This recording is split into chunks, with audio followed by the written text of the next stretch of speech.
Hello friends, welcome to SSG YouTube channel. Friends, ఈరోజు మనకు Assam rifles నుండి ట్రేడ్ మ్యాన్ అండ్ మనకు ఇక్కడ టెక్నికల్ సంబంధించిన నోటిఫికేషన్ అయితే రిలీజ్ చేయడం అయితే జరిగింది. సో ఇప్పుడైతే దీనికి సంబంధించిన ఆన్లైన్ ఫామ్ అప్లై ఏ విధంగా మనం స్టెప్ బై స్టెప్ అప్లై చేసుకోవాలో ఈ వీడియో తెలుసుకుందాం. సో మీరైతే ఇప్పటివరకు అయితే నా ఛానల్ని సబ్స్క్రైబ్ చేసుకోకపోతే ఇప్పుడైతే సబ్స్క్రైబ్ చేసుకోండి. సో ఇప్పుడైతే మనం లేట్ చేయకుండా వీడియోని స్టార్ట్ చేద్దాం. సో మనం వీడియోలో వెళ్ళిపోయే ముందు దీనికి సంబంధించిన అఫీషియల్ నోటిఫికేషన్ చూసిన తర్వాత ఆన్లైన్ అప్లై ఏ విధంగా చేయాలో ఇక్కడైతే తెలుసుకుందాం. సో ఇక్కడైతే మనకు Assam rifle technical and trade mans recruitment rally 2025 సంబంధించిన నోటిఫికేషన్ చూసుకోవచ్చు. ఇక్కడైతే మనకు స్టార్టింగ్ డేట్ వచ్చేసి 22 ఫిబ్రవరి నుండి 22 మార్చ్ 2025 వరకు అయితే లాస్ట్ డేట్ అయితే అవుతుంది అనమాట. ఆ తర్వాత ఇక్కడైతే యాక్సెప్ట్ వచ్చేసి మనం ఆన్లైన్ మోడ్ అప్లై మాత్రమే చేసుకోవాలి. తర్వాత Assam rifle technical and trades man recruitment rally 2025 third week April 2025 అయితే మనకు ఇక్కడైతే గ్రూప్ సంబంధించిన సి పోస్టులో 2215 వేకెన్సీ అయితే రిలీజ్ చేశారు. సో ఇప్పుడు వచ్చేసి దీనికి సంబంధించిన ఇక్కడైతే ఆల్ క్యాషెస్ట్ ఎవరైతే ఉంటారో వాళ్ళైతే అప్లై చేసుకోవచ్చు అనమాట. సో ఇక్కడ హౌ టు అప్లై ఇచ్చారు. తర్వాత అప్లికేషన్ ఫీజు వచ్చేసి అండర్ కేటగిరీ వాళ్ళకైతే 100 రూపీస్ ఫీజు అనేది ఉంటుంది. తర్వాత ఎస్సీ ఎస్టీ వాళ్ళకైతే ఎటువంటి ఫీజు అనేది లేదు. అండ్ ఇక్కడ మనకు ఏ విధంగా వాళ్ళు ఇక్కడ ఫీజు ఏ విధంగా పే చేయాలో వాళ్ళు ఆల్రెడీ మెన్షన్ చేశారు. ఇక్కడ మనకు అకౌంట్ నెంబర్ ఇచ్చారు, తర్వాత ఐఎఫ్సి కోడ్ ఇచ్చారు. తర్వాత దీని మీద అయితే అకౌంట్ మీద 100 రూపీస్ అనేది పే అయితే చేయాలి. సో అయితే మనకు ఇక్కడ అప్లికేషన్ చేసిన తర్వాత మీకు అయితే చెప్తాను. తర్వాత నెక్స్ట్ వచ్చేసి ఇక్కడైతే మనకు ఇక్కడైతే కట్ ఆఫ్ ఏజ్ అనేది ఇక్కడైతే మెన్షన్ చేశారు, ఎప్పుడైతే ఇచ్చారు.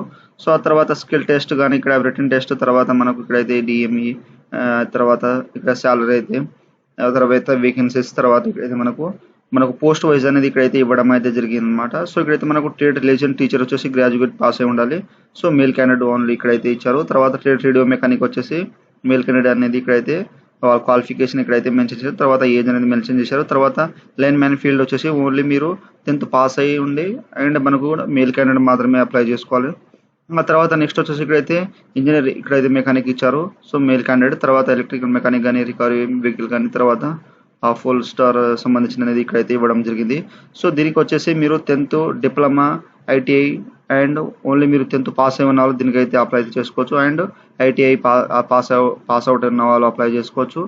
తర్వాత అదర్ క్యాండిడేట్ డిగ్రీ పాస్ అయిన క్యాండిడేట్స్ దీనికైతే అప్లై చేసుకోవచ్చు. తర్వాత ఏజ్ రిలాక్సేషన్ అయితే ఇక్కడ మనకు రిజర్వేషన్ వైస్ అయితే ఇవ్వడం జరిగింది. తర్వాత ఇక్కడ మనకు స్టేట్ కేటగిరీ అయితే ఇక్కడ హైట్ చెస్ట్ ఇచ్చారు. తర్వాత నెక్స్ట్ వచ్చి పిఎస్టీ అనేది ఏ విధంగా ఉంటుంది, పిఎఫ్టీ రన్నింగ్స్ ఏ విధంగా ఉంటాయో వాళ్ళు ఇక్కడైతే మెన్షన్ చేశారు. సో పీఈటీ అని కానీ ఇక్కడ వాళ్ళు ఫుల్ ఇన్ఫర్మేషన్ అయితే ఇవ్వడం జరిగింది. తర్వాత ఇక్కడ పోస్ట్ వైజ్ అనేది మీకు సంబంధించిన మీరు జాగ్రత్త చూసుకోండి. సో ఇక్కడ మనకు వెహికల్ మెకానిక్ ఫిల్టర్ వచ్చేసి సో ఇక్కడైతే వాళ్ళు 10th క్లాస్ పాస్ అయి ఉండాలి, విత్ ఇంగ్లీష్, మ్యాథమెటిక్స్, సైన్స్ ఉండాలి. తర్వాత డ్రాఫ్ట్ మ్యాన్ వచ్చేసి మీరు 10+2 ఇక్కడ మనకు 3 years అనేది డిప్లొమా అయితే ఉండాలి మెన్షన్ చేశారు. తర్వాత ఏజ్ ఇచ్చారు. తర్వాత ప్లంబర్, తర్వాత ఆపరేషన్ థియేటర్ సంబంధించిన టెక్నీషియన్ 10+2 పాస్ ఉండాలి అండ్ డిప్లొమా ఉండాలి. తర్వాత ఇక్కడ ఎక్స్రే అసిస్టెంట్ కానీ, వెటనరీ ఫీల్డ్ కానీ, తర్వాత ట్రేడ్ సఫాయి వచ్చేసి ఓన్లీ దీనికి అయితే మీరు 10th క్లాస్ పాస్ అయి ఉంటే చాలు, 18 to 23 years అయితే ఉండాలి. సో ఈ విధంగా అయితే మీకు సంబంధించిన అనేది మీ యొక్క పోస్ట్ క్వాలిఫికేషన్ బట్టి ఇక్కడైతే అప్లై చేసుకోవాలన్నమాట. సో మీరు దీనికి ఇక్కడ ఓన్లీ 10th పాస్ అయి ఉన్నారు అండ్ ఇక్కడ డిగ్రీ, డిప్లొమా కానీ, ఐటీఐ చేసిన వాళ్ళు దీనికైతే అప్లై చేసుకోవచ్చు. సో మీకు సంబంధించిన పోస్ట్ వైజ్ అనేది క్వాలిఫికేషన్ అయితే ఇచ్చారు. ఓన్లీ 10th పాస్ అయిన వాళ్ళు కూడా దీనికైతే అప్లై చేసుకోవచ్చు అన్నమాట. సో ఇప్పుడైతే దీనికి సంబంధించినది ఇప్పుడు ఆన్లైన్ ఫామ్ అప్లై ఏ విధంగా చేయాలో ఇక్కడైతే మనం పూర్తిగా అయితే తెలుసుకుందాం. ఫ్రెండ్స్, ఇది వచ్చేసి మనకు అస్సాం రైఫల్ సంబంధించిన అఫీషియల్ ఆన్లైన్ వెబ్సైట్ అనమాట. సో ఈ యొక్క వెబ్సైట్ లింక్ అనేది మీకు డిస్క్రిప్షన్లో అయితే ఇచ్చేస్తాను. సో మీరు ఈ విధంగా వచ్చేసిన తర్వాత ఇక్కడ ఇన్స్ట్రక్షన్ అనేది చదువుకోండి. సో వచ్చేసిన తర్వాత ఇక్కడైతే మనకు అడ్వర్టైజ్మెంట్ ఫర్ అనేది మనకు ఇక్కడ ఆటోమేటిక్గా ర్యాలీ నేమ్ వచ్చేస్తుంది. తర్వాత మీరు మేల్ ఆ ఫీమేల్ అయితే మెన్షన్ చేసండి. తర్వాత మీరు ఏ స్టేట్ నుండి అయితే మీరు అప్లై చేస్తున్నారో ఆ యొక్క స్టేట్ అయితే సెలెక్ట్ చేసుకోండి. సెలెక్ట్ చేసిన వెంటనే మనకు ఈ విధంగా అయితే మనకు ఇక్కడైతే ట్రేడ్ అయితే వస్తుంది. సో మీకు సంబంధించిన ట్రేడ్ అండ్ మీకు సంబంధించిన క్వాలిఫికేషన్ చూసుకొని మీరు ఇక్కడైతే అప్లై చేసుకోండి. సో మీరు దీనిపైన అయితే అప్లై చేద్దామనుకుంటున్నారో దానిపైన అయితే క్లిక్ అయితే చేసేయండి. సో మీరైతే ఏ పోస్ట్కి అయితే ఎలిజిబుల్ అయితే ఉన్నారో ఆ యొక్క పోస్ట్ పైన అయితే క్లిక్ అయితే చేసేయండి. ఆ తర్వాత ఈ విధంగా మనకు ట్రేడ్ అయితే వచ్చేస్తుంది. తర్వాత ఇక్కడైతే అప్లై క్యాస్ట్ ఫర్, సో మీరు ఏ క్యాస్ట్ పైన అయితే అప్లై చేద్దామనుకుంటున్నారో ఆ యొక్క క్యాస్ట్ పైన అయితే క్లిక్ అయితే చేసేయండి. చేసిన వెంటనే నెక్స్ట్ వచ్చేసి ఇక్కడైతే ఎకనామిక్ వీక్ సెక్షన్ ఉంటే ఇక్కడ మనకు ఆటోమేటిక్గా ఆఫ్ అయి ఉంటుంది. తర్వాత అప్లై ఫర్, సో మీరు నన్ను అనేది ఇచ్చేసండి. ఒకవేళ ఎక్సర్విస్ మ్యాన్ ఉంటే ఇక్కడ ఎక్సర్విస్ మ్యాన్ అయితే క్లిక్ చేసండి. సో ఇక్కడైతే మనం పోస్ట్ సెలెక్ట్ చేసిన తర్వాత ఇక్కడ మనకు రిక్వైర్డ్ ఎడ్యుకేషనల్ క్వాలిఫికేషన్ అయితే అడుగుతుంది. సో ఆ తర్వాత నేను వేరే పోస్ట్ మీద అయితే ఇక్కడైతే అప్లై చేయాలనుకుంటే ఇక్కడైతే సో దీని మీద క్లిక్ చేస్తే నాకు ఇక్కడైతే 12th అండ్ డిప్లొమా అడుగుతుంది. తర్వాత నెక్స్ట్ వచ్చేసి ఇక్కడైతే నేను వేరే పోస్ట్ అయితే సెలెక్ట్ అయితే చేసుకుంటున్నాను. సో నెక్స్ట్ వచ్చేసి దీనికి గ్రాడ్యుయేషన్ అయితే ఇక్కడ టీచర్. సో ఇక్కడ మనకు నైబ్ ఇక్కడ సదర్ టీచర్ అనేది మనకు గ్రాడ్యుయేషన్ అయితే అడుగుతుంది, డిగ్రీ అనేది. ఆ తర్వాత వేరే ఫీల్డ్ ఇక్కడైతే వేరే పోస్ట్ అప్లై చేసుకుంటే ఇక్కడైతే 10th అండ్ ఐటీ అయితే ఉండాలని మెన్షన్ అయితే చేస్తుంది. సో ఈ విధంగా అయితే మీకు సంబంధించినది పోస్ట్ అనేది దీంట్లో అయితే సెలెక్ట్ అయితే చేసుకోండి. సో ఈ విధంగా మనకు ఓన్లీ మన క్వాలిఫికేషన్ అయితే అడుగుతుంది. ఆ యొక్క క్వాలిఫికేషన్ మీద అయితే మీరు అన్ని కరెక్ట్గా డీటెయిల్స్ ఇచ్చేసిన తర్వాత ఇక్కడ అగ్రీ అయితే చేసేయండి. సో ఈ విధంగా మీరు జాగ్రత్తగా అనేది చూసుకొని ఇక్కడ అగ్రీ అయితే చేసుకోండి అన్నమాట. జాగ్రత్త. తర్వాత ఎడిట్ ఆప్షన్ మాత్రం వాళ్ళు ఇవ్వరు. సో ఈ విధంగా అయితే జాగ్రత్తగా ఇచ్చేసి ఇక్కడ అగ్రీ అయితే చేసేయండి. సో అగ్రీ చేసిన తర్వాత have you select correct trade applying. So మీరు కరెక్ట్ ట్రేడ్ పైన అయితే అప్లై చేస్తున్నారు అంటున్నారు. సో ఓకే అయితే చేసేయండి. చేసేస్తే మనకు ఇక్కడైతే నెక్స్ట్ స్టెప్ అనేది ఇక్కడ ఈ విధంగా అయితే ఓపెన్ అవుతుంది. అప్లికేషన్ ఫామ్ స్టార్ట్ అయిపోతుంది. సో ఇక్కడ ప్రైమరీ ఇన్ఫర్మేషన్ టైటిల్ వచ్చేసి మిస్టర్ అనేది వచ్చేస్తుంది. తర్వాత మీరు మెరిడా సింగులర్ దీంట్లో మెన్షన్ చేసేయండి. తర్వాత మీ యొక్క ఆధార్ కార్డ్ నెంబర్ ఉంటే ఇచ్చేసేయండి, లేకపోతే అవసరం అయితే లేదు. తర్వాత మీ యొక్క ఫుల్ నేమ్ ఎస్ఎస్సి మార్క్స్ మెమోలో ఏ విధంగా ఉందో ఫస్ట్ నేమ్ ఇచ్చేసిన తర్వాత మిడిల్ నేమ్ ఉంటే మిడిల్ నేమ్ ఇచ్చేసింది. తర్వాత మీ యొక్క లాస్ట్ నేమ్, తర్వాత మీ యొక్క ఫాదర్ ఫుల్ నేమ్ ఇచ్చేసింది. తర్వాత మీ యొక్క మదర్ నేమ్ ఇచ్చేసింది, ఫుల్ నేమ్ ఎస్ఎస్సి మార్క్స్ మెమోలో ఉన్నట్టు. తర్వాత మీ యొక్క డేట్ ఆఫ్ బర్త్, తర్వాత రిలీజన్స్ హిందూ ముస్లిమ్స్ అనేది దీంట్లో అయితే ఇచ్చేసండి. తర్వాత మీ యొక్క మొబైల్ నెంబర్, తర్వాత మీ యొక్క ఈమెయిల్ అడ్రస్ ఇచ్చేసండి. తర్వాత ఇక్కడైతే కమ్యూనిటీ. సో ఇక్కడ మీ యొక్క క్యాస్ట్ ఇక్కడైతే మీరు సంబంధించిన అనేది క్యాస్ట్ ఉంటాయి కదా. సో ఆ యొక్క మీరు ఏ క్యాస్ట్లో అయితే వస్తున్నారో దీంట్లో అయితే ఇచ్చేసేయండి. సో ఇక్కడ డోగ్రాసా, తర్వాత మరాఠాసా, లేదా ఇక్కడ కాశ్మీరియా, గోరఖా, ఇక్కడ అస్సాంసా, హిమాచలియా అనేది దీంట్లో అయితే వస్తూ ఉంటాయి అనమాట. సో ఇక్కడ మీరైతే సెలెక్ట్ అయితే చేసుకోండి. ఒకవేళ మీరు దీంట్లో మీ యొక్క క్యాస్ట్ సంబంధించిన లేకపోతే ఇక్కడ సింపుల్గా అయితే మీరు పెట్టాల్సిన అవసరం అయితే లేదు, ఎందుకంటే వాళ్ళు మెండటరీ ఏం అడగలేదు. బట్ ఉంటే కమ్యూనిటీ అనేది దీంట్లో మెన్షన్ చేసేయండి.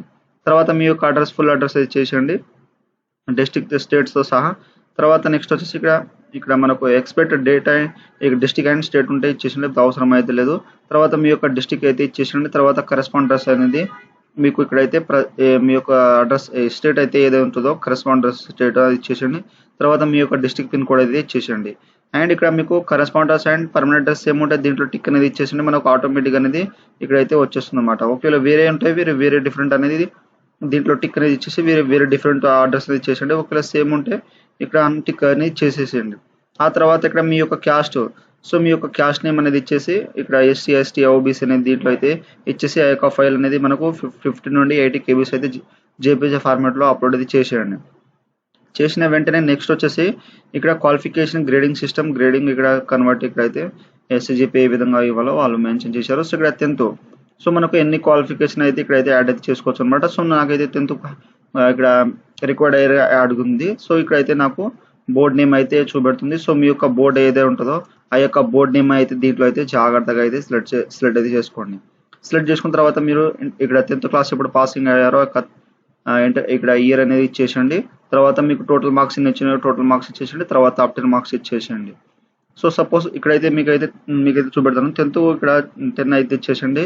సో అప్టెన్ గ్రేడ్ వచ్చి మీకు గ్రేడ్ వస్తే సపోజ్ నాకు 8.6 వస్తే ఇక్కడ ఈ విధంగా అయితే నాకు 86% అయితే వచ్చేస్తుంది.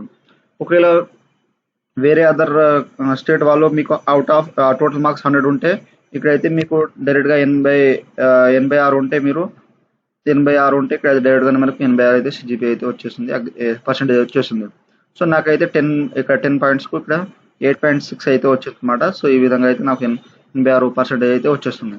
తర్వాత ఇక్కడ ఇంటర్మీడియట్ ఉంటే ఇక్కడ ఇంటర్మీడియట్ సెలెక్ట్ చేసుకోండి. తర్వాత మీ యొక్క అదర్ ఇక్కడ బోర్డ్ నేమ్ అనేది సెలెక్ట్ చేసుకోండి. తర్వాత మీరు ఎప్పుడు ఇంటర్మీడియట్ పాస్ అయ్యారో పాసింగ్, తర్వాత టోటల్ అనేది ఇక్కడైతే మెన్షన్ చేసేయండి, అవుట్ ఆఫ్ మార్క్స్ అనేది చేసేయండి.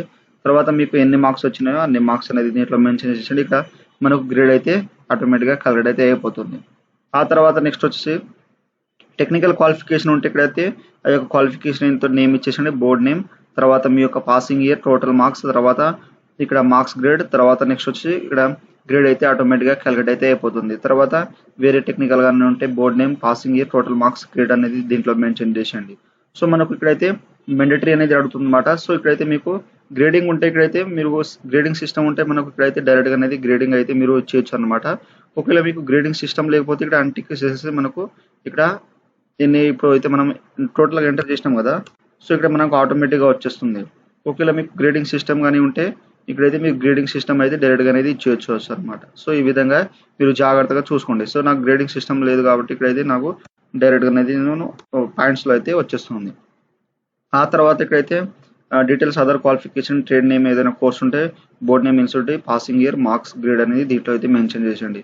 సో మనకు క్వాలిఫికేషన్ అయితే హైయర్ ఏదైతుందో ఆ యొక్క క్వాలిఫికేషన్ అయితే ఇక్కడ వరకు అయితే మనకు అడుగుతుంది, అదైతే మెన్షన్ చేసేయండి. మీకు ఎన్ని క్వాలిఫికేషన్ ఉంటే ఒకవేళ 10th పైన చేస్తే 10th అయితే ఇచ్చేయండి. ఒకవేళ ఇంటర్ పైన చేస్తే ఇంటర్ డీటెయిల్స్ ఇచ్చేసండి. డిగ్రీ పైన చేస్తే డిగ్రీ డీటెయిల్స్ అయితే ఇక్కడ అడుగుతుంది. సో ఈ విధంగా అయితే ఇచ్చేసండి. సేమ్ అప్లికేషన్ ప్రాసెస్ ఉంటుంది, బట్ క్వాలిఫికేషన్ అయితే చేంజ్ అయితే చేయాలన్నమాట. సో ఆ తర్వాత నెక్స్ట్ వచ్చేసి ఇక్కడైతే declaration of result uploading. Are you agree to uploading result online. So మీకు సంబంధించిన డిగ్రీ అనేది ఇక్కడ రిజల్ట్ అనేది ఆన్లైన్లో ఉంటుంది. సో ఇది వచ్చేసి మనకు declaration of result uploading. So మనకు పిఎఫ్టీ కానీ ఎగ్జామ్ కానీ సంబంధించిన రిజల్ట్ అనేది మనకు ఆన్లైన్లో ద్వారా రావాలా అయితే ఇక్కడైతే అగ్రీ చేసేయండి. ఎందుకంటే మనకు రిజల్ట్ అయితే వస్తుంది కదా అస్సాం రైఫిల్స్ నుండి. సో పిఎఫ్టీ కానీ ఇక్కడ డిఎంఈ కానీ తర్వాత ఎగ్జామ్ రిజల్ట్స్ కానీ వస్తాయి కదా. సో మీకు ఆన్లైన్లో కావాలా అంటున్నారు. సో మనకు ఆన్లైన్లో అయితే కావాలి కాబట్టి అగ్రీ అయితే చేసేయండి. రిజల్ట్ అనేది వాళ్ళు ఆన్లైన్లో అయితే మనకు రిజల్ట్ అయితే ఇవ్వడం అయితే జరుగుతుంది అనమాట. తర్వాత రిక్రూట్మెంట్ ఇక్కడ అయితే డిపార్ట్మెంటల్ గౌట్ కానీ అప్లై ఇక్కడైతే సంబంధించిన క్యాండిడేట్స్ ఉంటే ఇక్కడైతే మీకు దీంట్లో అయితే మెన్షన్ చేసేయండి. తర్వాత నెక్స్ట్ వచ్చేసి ఇక్కడైతే documents. So photo, marks sheet, documents ఇక్కడ 30 నుండి 50 కేబీస్ అయితే ఉండాలి. అండ్ ఇక్కడ ఐడి డాక్యుమెంట్స్ వచ్చేసి ఇక్కడ 50 నుండి 80 కేబీస్ అయితే జేపీజీ ఫార్మాట్లో ఉండాలి. సో ఇక్కడ వచ్చేసి మీ యొక్క ఫోటో అయితే అప్లోడ్ చేసేయండి. పాస్పోర్ట్ సైజ్ ఫోటో అనేది క్లారిటీగా అయితే ఎటువంటి బ్లర్గా లేకుండా చూసుకోండి. తర్వాత మీ యొక్క 10th పాస్ సంబంధించిన మార్క్స్ షీట్ అనేది ఇచ్చేసండి. సర్టిఫికేట్ ఉన్న అవసరం పర్వాలేదు. తర్వాత ఐడి డాక్యుమెంట్ టైప్. సో మీరు ఇక్కడ రెసిడెన్సీ సర్టిఫికేటా, డొమిసిలరీ సర్టిఫికేటా, పర్మనెంటా, తర్వాత ఆధార్ కార్డా ఏదైతే ఇస్తున్నారో సో అదైతే ఇచ్చేసండి. ఒకవేళ ఆధార్ కార్డు ఉంటే మీ యొక్క ఆధార్ కార్డు సంబంధించిన అనేది 50 నుండి 80 కేబీలో అనేది జేపీజీ ఫార్మాట్లో అప్లోడ్ చేసేయండి. ఆ తర్వాత క్రిమినల్ ఇక్కడ ప్రొసీడింగ్ డీటెయిల్స్ ఏదైనా ఉంటే దీంట్లో అయితే టిక్ అనేది ఇచ్చేసేయండి అనమాట. సో ఈ విధంగా ఉంటే ఇక్కడ దీంట్లో టిక్ వేసేసండి, లేకపోతే అవసరం అయితే లేదు. సో మీరైతే ఈ అయితే టిక్ అనేది ఇవ్వకండి. సో టిక్ ఇస్తే మీ పైన పెండింగ్ కేసెస్ ఉంటే ఇక్కడ టిక్ అనేది ఇచ్చేసండి. ఒకవేళ ఏం లేకపోతే మీరు టిక్ వేయాల్సిన అవసరం అయితే లేదు. ఎందుకంటే టిక్ ఇస్తే మీ పైన ఇక్కడ ఫైర్గా ఇక్కడ క్రిమినల్ కేసెస్ ఉన్నట్టు అనమాట. సో ఏదైనా టిక్ చేసుకోండి. సో ఒకవేళ ఉంటే టిక్ అనేది చేసాడు. ఒకవేళ కేసెస్ ఏమైనా పెండింగ్ లేకపోతే ఇక్కడ సింపుల్గా ఖాళీ అనేది వదిలేయండి. సో ఇదైతే మాత్రం గమనించండి. ఇక్కడైతే ఏమైతే టిక్ అనేది ఇవ్వకండి. ఆ తర్వాత ఇక్కడ డిక్లరేషన్ వచ్చేసి మీరు ప్లేస్ ఎక్కడ నుండి అప్లై చేస్తున్నారో ఆ యొక్క ప్లేస్ అనేది ఇక్కడ మెన్షన్ చేసేయండి. ఇచ్చేసిన తర్వాత ఇక్కడ మనకు క్యాప్చర్ అవబడుతుంది కదా. సో ఇక్కడ క్యాప్చర్ ఎంటర్ చేసేసి ఇక్కడ సబ్మిట్ అనే ఆప్షన్ ఉంది కదా. సో దీని మీద క్లిక్ చేసేయండి ఫ్రెండ్స్. ఆ తర్వాత ఇక్కడైతే లాస్ట్ ఫైనల్ సబ్మిట్ అయితే ఈ విధంగా అయితే వస్తుంది. సో ఇక్కడ వచ్చేసి మీరు అయితే ఇక్కడ ఇన్ఫర్మేషన్ అయితే జాగ్రత్త చూసుకోండి. ఇక్కడైతే మనకు పోస్ట్ నేమ్, తర్వాత క్యాండిడేట్ ఫాదర్ నేమ్, తర్వాత date of birth, domiciliary state. So ఇక్కడైతే ఇవైతే కరెక్ట్గా అయితే ఉండాలి. అండ్ మీ యొక్క క్యాస్ట్, తర్వాత జెండర్. సో ఇవైతే కరెక్ట్గా అయితే చూసుకోండి. తర్వాత మనకు ఎడిట్ ఆప్షన్ మాత్రం వాళ్ళు అసలు ఇవ్వరు. సో ఒకసారి సబ్మిట్ చేసేస్తే మనకు ఇక్కడైతే అసలే ఇక్కడ ఎడిట్ ఆప్షన్ మాత్రం ఇవ్వరు. సో ఇక్కడైతే ensure that information provide by you correct, you candidate will be reject if you any information found is incorrect in any stage. So మనం ఎగ్జామ్ కానీ, పీఈటీ కానీ, పిఎఫ్టీ కానీ, తర్వాత ఏదైనా మనకు డిఎంఈ కానీ ఉంటే అక్కడ సెలక్షన్ ప్రాసెస్ ఉంటాయి కదా, అక్కడ ఏదైనా మనకు మిస్టేక్ ఉంటే మనకు రిజెక్ట్ అయితే చేస్తారనమాట. సో ఇక్కడ మీ యొక్క post, candidate name, father name, తర్వాత మీ యొక్క కేటగిరీ, జెండర్, తర్వాత ఇక్కడ మీ యొక్క ఫాదర్ నేమ్, ఇక్కడ డేట్ ఆఫ్ బర్త్, డొమిసిలరీ అయితే ఇక్కడ జాగ్రత్తగా అన్ని కరెక్ట్గా ఉంటే ఇక్కడైతే మనకు ఫైనల్ సబ్మిట్ ఉన్నాయి కదా. సో దీని మీద క్లిక్ చేసేయండి. సో ఒకవేళ ఏమైనా ఎడిట్ చేయాలనుకుంటే ఇక్కడ రివ్యూ అండ్ ఎడిట్ మీద క్లిక్ చేస్తే మీరు బ్యాక్ వెళ్ళిపోయి ఎడిట్ చేసుకోండి. ఒకవేళ అన్ని కరెక్ట్గా ఉంటే ఇక్కడ ఫైనల్ సబ్మిట్ అయితే చేసేయండి. చేసిన తర్వాత ఇక్కడ ఇంపార్టెంట్ అనేది ఈ విధంగా వస్తుంది. సో కరెక్ట్గా ఉంటే ఓకే అయితే మీరు చేసేస్తే మనకు ఇక్కడైతే అప్లికేషన్ ఫామ్ అయితే సబ్మిట్ అయితే అయిపోతుంది ఫ్రెండ్స్. ఆ తర్వాత మనకు ఈ విధంగా అప్లికేషన్ స్టేటస్ వచ్చేసి యాక్సెప్ట్ అయితే వచ్చేస్తుంది. సో ఇక్కడ అయితే ఐడి నెంబర్, తర్వాత క్యాండిడేట్ నేమ్ అయితే వచ్చేస్తుంది. తర్వాత ఇక్కడ డీటెయిల్స్ అనేది మనకు ఇక్కడ ఇవ్వడం అయితే జరుగుతుంది. మనకు అక్నాలజ్మెంట్ అయితే ఇక్కడ మీరు దీని ప్రింట్ అయితే తీసుకోండి ఫ్రెండ్స్. మనకు పేమెంట్ అయిపోయిన తర్వాత మన యొక్క అప్లికేషన్ ఫామ్ ప్రింట్ ఏ విధంగా తీసుకోవాలంటే ఇక్కడ మనకు బ్యాక్ వచ్చేసిన తర్వాత ఇక్కడైతే మనకు అక్నాలజ్మెంట్ డైరెక్ట్లీ ఫ్రమ్ ఇక రిప్రింట్ ఫామ్ ఉన్నది, దీని మీద క్లిక్ చేసేయండి. ఇచ్చేసి మీ యొక్క ఐడి లేదా మీ యొక్క ఈమెయిల్ అడ్రస్ ఇచ్చేసి డేట్ ఆఫ్ బర్త్ ఇచ్చేసి ఇక్కడ క్యాప్చర్ ఎంటర్ చేసి గెట్ డీటెయిల్ మీద అయితే క్లిక్ చేసేయండి ఫ్రెండ్స్. ఆ తర్వాత ఈ విధంగా మనకు ఐడి నెంబర్, తర్వాత పోస్ట్ అప్లై, తర్వాత ఇక్కడ కేటగిరీ వచ్చింది, తర్వాత మనకు ఇక్కడ పేమెంట్ స్టేటస్ వచ్చేసి ఇక్కడైతే దీని మీద క్లిక్ చేస్తే యాక్సెప్ట్ అయితే వచ్చేసి ఒకవేళ పేమెంట్ ఉంటే మీరు పేమెంట్ అయితే అక్కడ నుండి తీసుకోండి. సో ఆ తర్వాత సో ఈ విధంగా మీరు పేమెంట్ చూసుకున్న తర్వాత ప్రింట్ అప్లికేషన్ ఉంది కదా, దీని మీద క్లిక్ చేసేసండి. ఇక్కడ నుండి అయితే ప్రింట్ అయితే తీసుకోవచ్చు. మన యొక్క అప్లికేషన్ ఫామ్ ప్రింట్ అయితే అదైతే అక్నాలజ్మెంట్ అన్నమాట. సో అదైతే మీ యొక్క ప్రింటర్ అయితే అక్నాలజ్మెంట్ మీ దగ్గర అయితే ప్రింట్ అయితే తీసుకోండి, పేమెంట్ సంబంధించినది. సో అయితే మనకు అప్లికేషన్ ఫీ ఇక్కడ అప్లికేషన్ ఫామ్ ప్రింట్ అనమాట. సో ఇక్కడ మీరు దీన్ని అయితే ప్రింట్ అయితే తీసుకోండి. సో ఎప్పుడైనా ఫ్యూచర్ యూజ్ రెఫరెన్స్ కోసం అయితే దీన్ని అయితే మీరు ఇక్కడైతే సేవ్ అయితే చేసుకోండి. చేసిన తర్వాత మనకు సేవ్ అనేది అయిపోతుంది. సో ఆ తర్వాత బ్యాక్ అయితే వచ్చేసేయండి. సో ఈ విధంగా అయితే మీకు సంబంధించినది అప్లై అనేది ఈ విధంగా అయితే చేయండి. అస్సాం రైఫల్ సంబంధించిన ఆన్లైన్ ఫామ్ అప్లై అయితే. సో మీకు ఏవైనా డౌట్స్ ఉంటే నాకు కామెంట్ సెక్షన్లో కామెంట్ ఇవ్వండి, మీకైతే తొందరగా అయితే రిప్లై ఇస్తాను. సో ఫ్రెండ్స్, నా వీడియో మీకు నచ్చినట్లయితే షేర్, లైక్, సబ్స్క్రైబ్ చేసి బెల్ ఐకాన్ ఆన్ చేసుకోండి. మరిన్ని వీడియో కోసం నా ఛానల్ని సబ్స్క్రైబ్ చేసుకోండి. Thank you for watching.